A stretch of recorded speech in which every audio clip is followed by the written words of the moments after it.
परीक्षा सिंहासन के अधिकार की।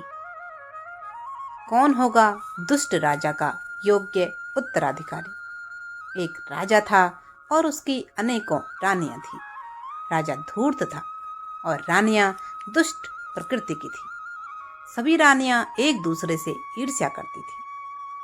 सभी रानियों के कई पुत्र हुए, किंतु सबसे बड़ी रानी ने अन्य रानियों के सारे पुत्रों को विष देकर के मार डाला था। इसलिए अब राजा के पास सिर्फ 4 ही पुत्र बचे थे, जो बड़ी रानी से ही थे। राजा को इस बात से बहुत अधिक दुख नहीं हुआ, क्योंकि इस राजा ने अपने भाइयों को मारकर और अपने पिता को बंदी बनाकर राज सिंहासन हासिल किया था। और वह भी राजनीति शास्त्र का ज्ञाता भी था, और इसलिए वह जानता था कि राजपुत्र भेड़िए समान होते हैं, जितने कम हो उतना अच्छा। 4 पुत्र जवान हुए और राजा बूढ़ा हुआ। राजा को अब यह डर सताने लगा कि राज सिंहासन के लिए यह 4 मेरी हत्या कर सकते हैं और फिर एक दूसरे को भी मार सकते हैं। ऐसी कोई नौबत आने से पहले ही उसने एक दिन अपने 4 पुत्रों को राज दरबार में बुलवा भेजा। सभी मंत्रियों, सेनापतियों, सामंतों और कवियों तथा विदूषकों की उपस्थिति में राजा ने 4 पुत्रों को संबोधित करते हुए कहा, मैं अब बूढ़ा हो चुका हूँ। मेरे संन्यास का वक्त आ रहा है और मैं इस राज्य की बागडोर आप 4 में से सबसे योग्य अधिकारी के हाथों में सौंपना चाहता हूँ, ताकि मेरे जाने के बाद आपस में कोई विवाद न हो। इसीलिए दरबार में उपस्थित सभी सम्मानित गणों के बीच मैं आप 4 की 1 वर्ष की एक परीक्षा लेना चाहता हूँ। आज अभी इसी पल से आप 4 पड़ोसी देश में कहीं जाइए और 1 वर्ष तक अपने परिश्रम और बुद्धि विवेक के बल पर धन अर्जित करिए। इस 1 वर्ष पश्चात आज ही के दिन आप वापस आएंगे और हम आसानी से निर्णय कर पाएंगे कि आप में से सिंहासन के सर्वथा योग्य कौन है। 4 पुत्रों ने राजा की आज्ञा स्वीकारी और महल त्याग कर पड़ोसी राज्य में चले गए, और वहां जाकर 4 ने अपने अपने रास्ते अलग कर लिए। 4 ने 1 वर्ष तक जमकर उद्यम किया और नियति तिथि पर अपने देश वापस लौटे। 1 वर्ष का समय बीत गया और आज वे 4 महाराज के सामने खड़े हैं। दरबार लगा हुआ था। राजा ने 4 से उनके 1 वर्ष तक किए हुए परिश्रम के विषय में पूछा, तो 4 बेटों ने एक एक करके जवाब दिया।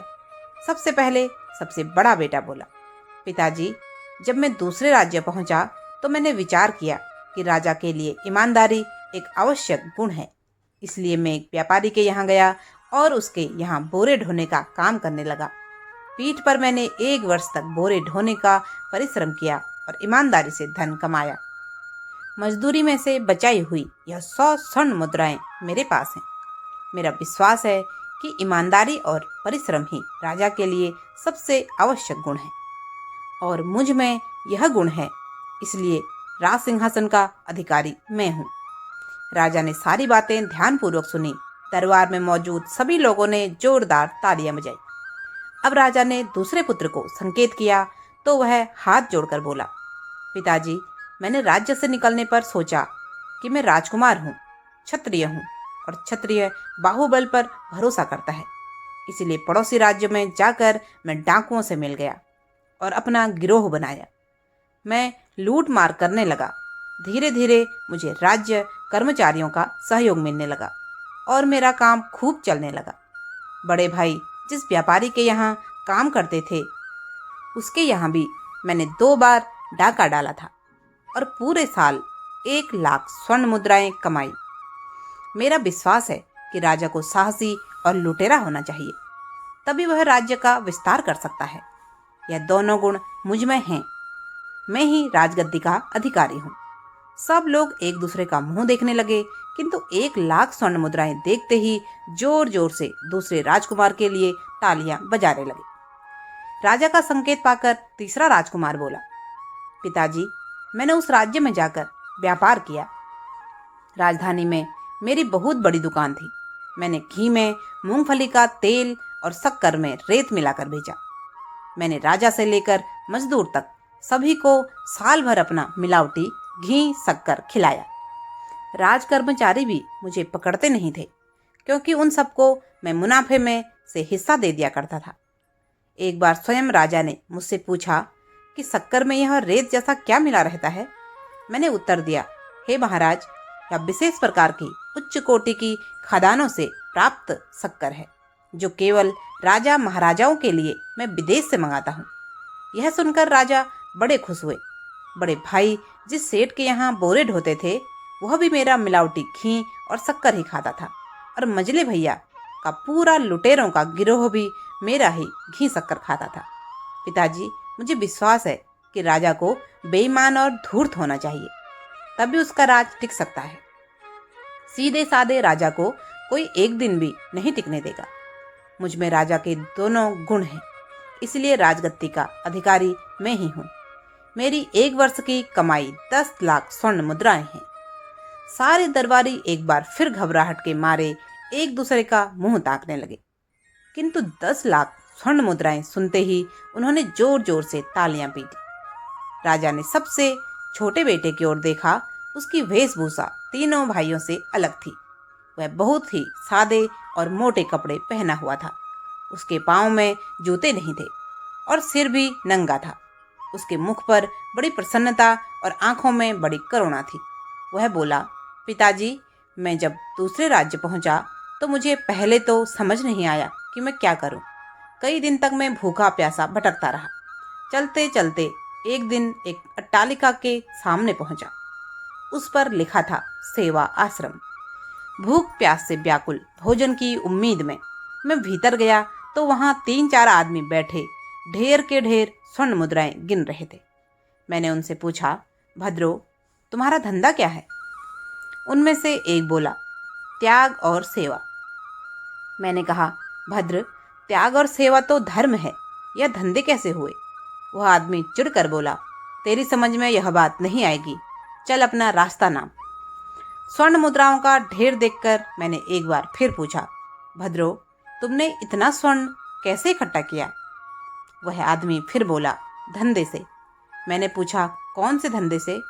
वह गुस्से में बोला, अभी बताया था ना, सेवा और त्याग। तू बहरा है क्या? उसमें से एक को मेरी दशा देखकर दया आ गई। उसने कहा, तू क्या चाहता है? मैंने कहा, मैं भी आपका धंधा सीखना चाहता हूँ। मैं भी बहुत सारा स्वर्ण कमाना चाहता हूँ। उस दयालु ने कहा, तो तू हमारे विद्यालय में भर्ती हो जा। हम 1 सप्ताह में तुझे सेवा और त्याग के धंधे में पारंगत कर देंगे। शुल्क कुछ नहीं लिया जाएगा, पर जब तेरा धंधा चल पड़े तब अपनी श्रद्धा अनुसार गुरु दक्षिणा दे देना। राजकुमार ने फिर आगे कहा, पिताजी, मैंने बड़े मन से सेवा आश्रम में शिक्षा प्राप्त की।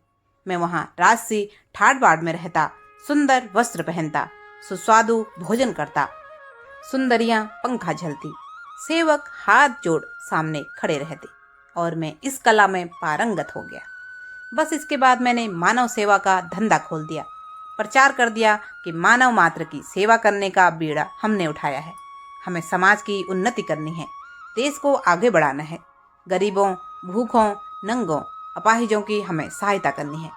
हर व्यक्ति हमारे इस पुण्य कार्य में हाथ बटाए, हमें मानव सेवा के लिए चंदा दे।